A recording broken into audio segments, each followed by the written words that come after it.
Are you torn between Nextcloud and Google Workspace? You're not alone.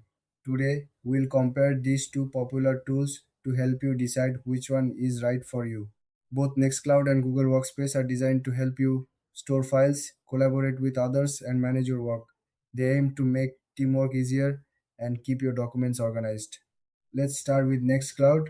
This is an open source platform, which means you can host it on your own servers. It gives you full control over your data. You can share files, sync them across devices, and even add extra features through apps. It's great for those who value privacy and want to customize their experience.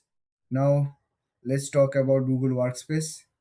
This is a cloud based service that includes Gmail, Google Drive, Docs, Sheets, and more.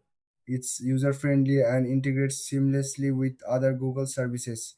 You can easily collaborate in real time with others, making it perfect for teams that need to work together closely.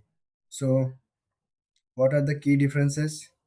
Nextcloud offers more control and privacy since you manage your own server.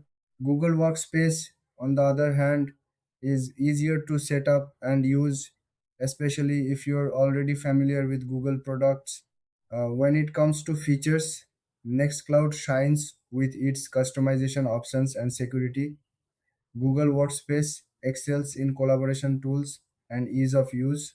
Both have strong file storage capabilities, but the way you access and manage your files differs greatly. In terms of pricing, Nextcloud can be more cost effective if you have the resources to host it yourself. Google Workspace usually has a subscription model which can add up over time but includes all the tools you need in one package. In the end, if you want control and customization, choose Nextcloud.